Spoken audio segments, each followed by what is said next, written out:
Hello বন্ধুরা, সবাই কেমন আছো? আশা করি খুব খুব ভালো আছো। আমার চ্যানেলে তোমাদের সবাইকে জানাই অনেক অনেক ভালোবাসা। রেডি হয়ে আজকে ভিডিওটা তোমাদের সাথে শেয়ার করছি। ভাবছো কোথায় যাচ্ছি? দাঁড়াও দাঁড়াও বলছি। ঘড়িতে এখন বাজছে প্রায় 7টা। দেখে বুঝতেই পারছো যে অন্ধকার হয়ে গেছে। ব্লগটা এখান থেকেই শুরু করছি। চললাম হচ্ছে তারাপীঠে মায়ের কাছে পুজো দিতে। আর বলো না, আমার বরের হঠাৎ করে মনে হলো তারাপীঠ যাই। ওই কথায় আছে নাকি, উঠলো বাই তো মক্কা যাই। তো বিকেল 4টে বাজছিল, ও তখন আমাকে ফোন করে বলল তাড়াহুড়ো করে রেডি হয়ে নাও, আমরা 5টার সময় তারাপীঠ বেরোবো। তো আমার তো একটু শুনে রাগই হলো যে এরকম হঠাৎ করে বলছে, এরকম করে যাওয়া যায় নাকি? ব্যাগ গুছাবো কখন, কখন রেডি হব, কখন যাব? তখন অলরেডি 4টে বেজে গেছে। তো তারপরে আমি একটু রাগই দেখালাম। তারপরে ভাবলাম যে না, ঠাকুরের জায়গায় যাবোই বলছে, এরকম সুযোগ ছাড়া যায় না। আর আমাদের বিয়ের পর থেকে না আমাদের তারাপীঠে পুজো দিতে যাওয়াই হয়নি। যাবো করে অনেকবার, তাও যাওয়া হয়নি। তো তারপরে দেখলাম সুযোগ যখন এসছে, মা যখন আমাদের টানছে, তো যাওয়াই যাক। তারপরে আমার সাথে গেছিলো আমার দেওর আর আমার ভাই। তো ওদেরকেও বললাম, দেওর অফিসে ছিল, ও তাড়াহুড়ো করে অফিস থেকে এলো, আর ভাইও কিছু কাজ সেরে নিল। তারপরে দেখতেই পেলে যে আমরা বেরোলাম, আমরা গাড়ি করে। তো এখানে দেখতেই পাচ্ছ আমরা অলরেডি তারাপীঠে পৌঁছে গেছি। এখন কিন্তু ঘড়িতে বাজছে প্রায় রাত 10:30। আমি তো পুরো ক্লান্ত। আর এই যে এখানে ভালোবাসার শহর তারাপীঠ অলরেডি ঢুকে গেছি। তো মনে কিন্তু একটু আনন্দ হচ্ছিল যে বিয়ের পর মাকে পুজো দিতে এসেছি, আশাই হচ্ছিল না আসবো করে। আর এই যে এটা হচ্ছে আমাদের হোটেল বিনাপানি। তা আমি এখানে তো অলরেডি 3.5 ঘন্টা জার্নি করে ক্লান্ত, মানে রীতিমতো আমার তো মাথা ফাতা ঘোরাচ্ছিল। আর আমার না গাড়িতে একটু সমস্যা হয়, তো বুঝতেই পারছো কিসের সমস্যা। তো সেই জন্য আমি তো খুবই ক্লান্ত হয়ে গেছিলাম। আর এই যে ও এখানে রিসেপশনে চেক ইনের কিছু প্রসেস ছিল, তো সেগুলোই করছিল। আর আমি, দেওর আর আমার ভাই এখানে দাঁড়িয়ে একটু হাসাহাসি করছিলাম। তো আর এখানে লিফটের জন্যে ওয়েট করছিলাম। তো অলরেডি রাত হয়ে গেছে। ওই গিয়েই আমাদেরকে খাওয়া দাওয়া করে শুয়ে পড়তে হবে, না হলে কাল সকালে উঠে আবার পুজো দিতে যাওয়ার ব্যাপার আছে। আর তারপরে আমরা চলে গেলাম ওপরে। কি যে তাড়াহুড়ো করে এসছি না, তোমাদেরকে কি বলবো, তোমরাই বলো যে হঠাৎ করে ওরকম করে বললে কীরকম লাগে। সকাল থেকেই বলতেই পারতো, তাহলে আমি একটু ধীরে সুস্থে গোছাতে পারতাম। ও ছিল অফিসে, হঠাৎ করে 4টের সময় ওর মনে হলো যে তারাপীঠ যাওয়া দরকার। তো ভীষণ তাড়াতাড়ি হাতের সামনে যা পেয়েছি একটু গুছিয়ে নিয়ে তাড়াহুড়ো করে চলে এসেছি, কারণ ঘরেরও তো কিছু কাজ থাকে, সেগুলোও একটু ঠিকঠাক করে আসতে হয়। তো এখানে আমরা রুমে ঢুকে পড়েছি। আর এখানে আমাদের টয়লেটের কিছু জিনিস দিয়ে দিয়েছিল। এখানে ছিল গ্লাস, জল খাওয়ার জার, আর এটা ছিল আমাদের রুম। এদিকে একটা ছিল বসার সোফা, আর এদিকে একটা ডবল বেডের 4 বেডের একটা 2টো করে খাট ছিল। আমরা ইচ্ছে করেই সবাই এক রুমেই ছিলাম, যেহেতু একটা রাতের ব্যাপার, সবাই মিলে একটু মজা হবে, আনন্দ হবে, সেই জন্য আমরা একটাই রুম নিয়েছিলাম 4 বেডের। আর এই যে এটা হলো ব্যালকানি। দেখো ব্যালকানি থেকে কি সুন্দর দেখতে লাগছে না? আর এই যে হোটেলটার সামনেই একদম হচ্ছে সোনার বাংলা। আমাদের হোটেলের অপোজিটে এই হোটেলটা হচ্ছে সোনার বাংলা। তো রাতের বেলার ভিউটা তোমাদের সাথে শেয়ার করলাম। আর আমি এখানে চেঞ্জ করে নিয়েছি, কারণ এবার আমাদের খাওয়ার অর্ডার হয়েছে, খাবার অলরেডি চলেও এসছে। তো এবার খাওয়া দাওয়ার পালা। আর এখানে দেখো আমাদের ডিনারে ছিল সাদা ভাত, তার সাথে দিয়েছিল আলু ভাজা। আর আলু ভাজাটা না একদম ফ্রেঞ্চ ফ্রাইজের মতো বানিয়েছিল।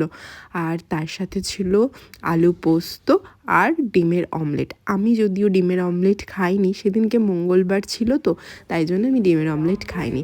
আর হ্যাঁ, আমাদের আরও আজকে আসার কারণ হচ্ছে কালকে আমার হাজব্যান্ডের অফিস ছুটি ছিল, সেই কারণেই ও আরও বলল যে চলো ছুটি যখন আছে তাহলে আজকেই বেরিয়ে পড়ি, কালকে তাহলে পুজো দিয়ে ফিরে আসব। আর এখানে ও আমার ভাই আর ওর ভাইকে, মানে আমার দেওরকে খেতে দিয়ে দিচ্ছে। আমি ওকে বললাম তুমি ওদেরকে একটু সার্ভ করে দাও। আর আমি এখানে দাঁড়িয়ে দাঁড়িয়ে ফ্রেঞ্চ ফ্রাই খাচ্ছিলাম, মানে ওই আলু ভাজা। তো তারপরে খাওয়া দাওয়া করে আর ভিডিও তো নেওয়া হয়নি, শুয়ে পড়েছিলাম, সকালে ওঠার ব্যাপার ছিল। আর এখানে দেখো একবারে সকালবেলায় তোমাদের সাথে মর্নিং ভিউটা শেয়ার করছি। কি সুন্দর লাগছে না দেখতে? রাস্তাঘাট খুব শান্ত, স্নিগ্ধ, ভীষণ ভালো লাগছিলো। আর ঘড়িতে বাজছে প্রায় 5:30। আমি তো রেডি হয়ে নিয়েছি শাড়ি ঠাড়ি পরে, অপেক্ষা শুধু বাকিদের। আর আমার ভাই আর দেওর তো উঠতেই চাইছিল না, তাদেরকে তো ঠেলে ঠেলে ঘুম থেকে ওঠানো হলো। এবার তারা গেছে স্নান করতে, আমি ততক্ষণে শাড়ি ঠাড়ি পরে একটু ক্যাত মেরে নিচ্ছিলাম। আর তারপরে এই যে আমরা বেরিয়ে পড়েছি মন্দিরের উদ্দেশ্যে, কারণ আমাদেরকে ওখানকার পুরোহিত মশাই মানে পান্ডা যিনি ছিলেন তিনি বলেছিলেন অনেকটা সকাল সকাল যেতে। তো আমরা যখন গেছি তখনও মন্দিরে প্রচুর ভিড় ছিল। এই যে এখানে একদম সকালবেলায় দেখতেই পাচ্ছ দোকানগুলো কিছুটা খুলেছে, কিছুটা দোকান বন্ধ। আমি এগুলো দেখতে দেখতে যাচ্ছিলাম, বেশ ভালো লাগছিল। তোমরাও জানো যে এখানে প্রচুর দোকান বসে, প্রচুর মায়ের জিনিস বিক্রি হয়, ঠাকুরের জিনিসগুলো, সেগুলো বেশ ভালোই লাগছিলো দেখতে দেখতে যেতে। আর হ্যাঁ, আমাদের এখানে যেতে যেতে প্রচুর কি বলে যারা থাকে না পুজো দেবার জন্য, তারা প্রচুর টানাটানি করছিল, কিন্তু অলরেডি আমাদের ওখানে একজন দাদা আছে, তিনি আমাদের সব কিছু করে দিয়েছিলেন। আর এখানে এই যে যেতে যেতে একটা মন্দির দেখতে পেলাম, তাই একটু তোমাদের সাথে ভিডিও শেয়ার করলাম। দেখো এখন কিন্তু প্রায় 5:45 মতো বাজছে, আর কতটা ভিড় দেখতেই পাচ্ছ। 5:45তেও কিন্তু প্রচুর ভিড় হয়ে গেছিলো, প্রচুর। আমরা একদিকে সকাল সকাল গেছি, খুব ভালো করেছি, না হলে এরপরে আরও হয়তো ভিড় হয়ে যেত। আর এখানে মন্দিরে ডালা কিনে নিয়েছি। ফার্স্টে ঢুকতে গিয়ে দেখলে একটু জবা ফুলের মালা কিনে নিয়েছিলাম, তারপরে মন্দিরের পাশে ওখানে আমরা ডালা কিনে নিয়েছি। আর এই যে মায়ের মন্দির ভেতরটা থেকে তোমাদেরকে শেয়ার করছি। দেখো এত সকালেও কিন্তু কত ভিড়, প্রায় আমাদেরকে 1 ঘন্টা ভিআইপি লাইনে দাঁড়াতে হয়েছে। মানে আমরা ভিআইপি লাইনে ছিলাম, তাও আমাদেরকে 1 ঘন্টা দাঁড়াতে হয়েছে। তো অবশেষে মায়ের অনেকটা কাছাকাছি চলে এসেছি, এবার মায়ের কাছে ঢোকার পালা। আর আমার তো আর ধৈর্যই সচ্ছিল না, মনে হচ্ছিলো কখন আমি মাকে দেখবো, এত কাছে চলে এসেছি। তো তারপরে যাই হোক মন্দিরের মধ্যে ঢুকি এবং মায়ের পুজো দিই, কিন্তু দুঃখের বিষয় আমি তোমাদের সাথে সেটা শেয়ার করতে পারিনি, কারণ তোমরা যারা তারাপীঠে গেছো তারা সবাই জানো যে ভেতরে কি পরিমাণ ভিড় থাকে, আর রীতিমতো ওখানে ঠেলাঠেলি চলে। আর খুব সামান্য টাইমের জন্য মাকে ওখানে দেখতে দিয়েছিল। তো আমি মায়ের মুখের দিকে তাকিয়েই ছিলাম, মাকে দর্শন করব না আমি ভিডিও করব বলো তোমরা। ওই সময়টা খুবই মানে মনে হয় মায়ের দিকেই তাকিয়ে থাকি যতটুকু টাইম পাচ্ছি। তো আমি আর ভিডিও করার সুযোগ পাইনি, ওখানে ফোন বের করার মতনই ওখানে পরিস্থিতি ছিল না। তো তারপরে আমরা পুজো দিয়ে বেরিয়ে পড়েছি, আমাদের ওই 7টার মধ্যে পুজো দেওয়া কমপ্লিট হয়ে গেছে। আর তারপরে আমরা চলে এসেছি এখানে তারাপীঠ মহাশ্মশানে। এখানে এসেও আমি একটু পুজো দেব, তার জন্য এখানে একটু ফুল, বেলপাতা আর ধূপকাঠি, মোমবাতি এইসবের যে ডালি হয় সেটাই আমি কিনছিলাম। সব কিছু কেনা হয়ে গেছে, এবার তাহলে চলো মন্দিরে গিয়ে পুজোটা মায়ের কাছে দিয়ে নিই।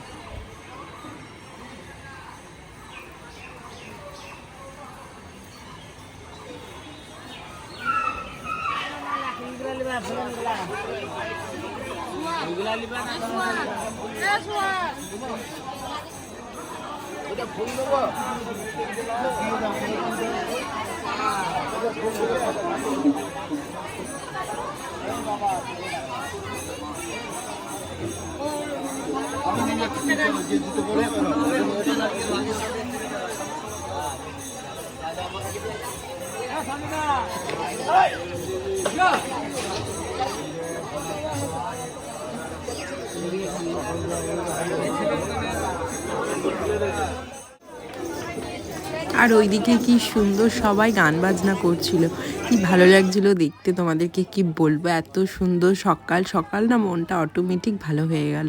তো এখানে আমার পুজো দেওয়া হয়ে গেছে, এখানে আমি একটু ধূপকাঠি, মোমবাতি ঠাকুরকে দেখিয়ে নিচ্ছি। তারপর এখান থেকে পুজো দিয়ে আমরা তারপরে বেরোবো। আর এখানে ধূপকাঠিটা কিছুতেই বসতে চাইছিল না, তো একটু সময় লাগলো আমার বসাতে। তো একটু প্রণাম করে নিলাম ঠাকুরকে, প্রণাম করে নেওয়ার পর একটু ভালো করে তারাপীঠ মহাশ্মশানটা ঘুরলাম, বেশ ভালো লাগছিল। আর চারিদিকে সব কিছু এত সুন্দর, গান বাজনা সব মিলিয়ে ভীষণ সুন্দর একটা পরিবেশ ছিল। আর আসার সময় না ওখানে একটু দাঁড়িয়ে চাও খেয়ে নিয়েছিলাম, যদিও সেটা তোমাদের সাথে শেয়ার করা হয়নি।